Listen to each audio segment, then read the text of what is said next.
in the Rod Blagojevich trial, SEIU leader Tom Balanoff was testifying this week, and he was talking about his involvement and a lobbyist involvement in getting Valerie Jarrett appointed to Barack Obama's former Senate seat in exchange for a cabinet position for Governor Blagojevich. There were some names mentioned during his testimony, Alexei Giannoulias being one of them, Valerie Jarrett, and also President Obama. I'm wondering what kind of political ramifications you foresee that having. You know, I think it's interesting. This whole Blagojevich trial, I thought would have a more devastating impact on Democrats than it has so far. I think that we all thought that this was just going to be awful for Democrats. It was just going to be grinding away on them. And as it turns out, in some of the recent polls, the races have actually tightened up for the Democrats, both Mark Kirk and Pat Quinn. So what I'm thinking now is that the people who really cared and were motivated by Governor Blagojevich's situation have already rendered a verdict. If you were unhappy about Blagojevich and that was a voting issue with you, you've already weighed in, you've already left the Democratic Party, you've already left the Democratic candidates, you've decided to stay home. And other factors are at play in the race. Because it doesn't make sense that you would have a situation where you have this grinding away and yet it doesn't seem to be showing up in the polls. Well, do you expect that to remain? I mean, Alexei Giannoulias' name was just recently mentioned in this trial. And we don't know. Something more has to be added to this, something new, something that makes this a gee whiz deal. Because right now, I think the people who care about this issue and as a political issue, who are angry about this, I don't know that they're going to get any more angry. If you've decided to stay away from the Democratic Party because of this matter, I think you're already staying away.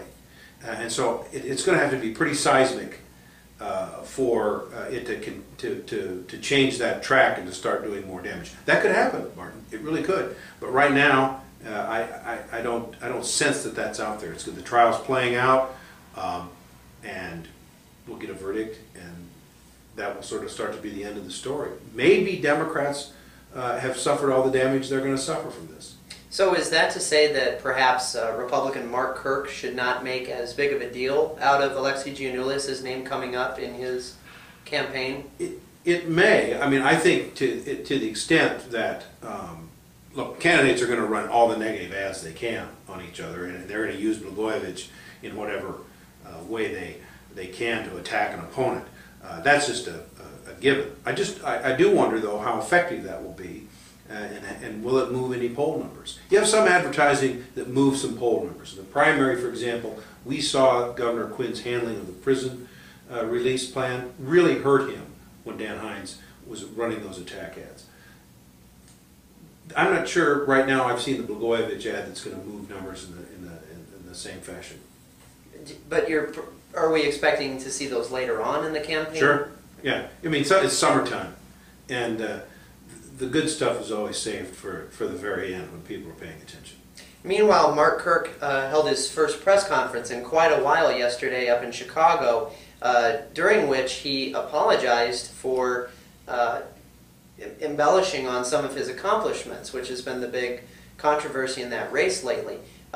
Is that going to help him gain some of his support back?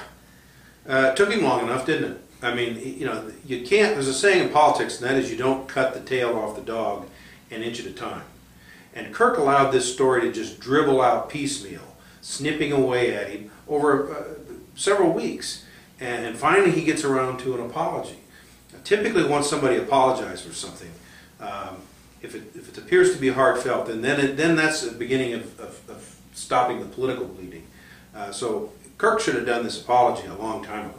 Is there any benefit for a candidate to not speak to the media? I mean, no. Kirk not talking to the media is not a new development. We knew that he was not talking to some of the media down here in Southern Illinois quite some time ago, even before this controversy rolled out. Is there any benefit to blowing off reporters? Sure. I mean, politicians, they're not obligated to talk to press people. when they don't want to. Now you've got to handle that right, and you're going to create all kinds of problems with the media. But on the other hand, if you're letting the media set the agenda for you, as opposed to you setting your own agenda, then you're wise to try to avoid press people. The smart politician usually does something right at the beginning to kind of get the story to go away. And that's what Kirk's problem was, that he didn't make this apology earlier. And so it became a real challenge for reporters to chase him down and constantly ask him, are you going to apologize? When are you going to say something? I think now Congressman Kirk may be starting to get on top of this story by making this apology. In your years of reporting, is there one candidate or politician that really stood out who played the media from their perspective just about perfectly?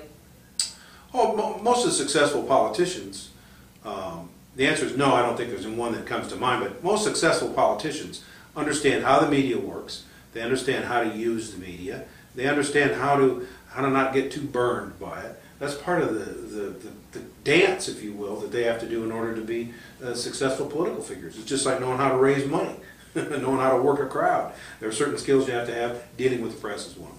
David, thank you very much. Thank you, Mark.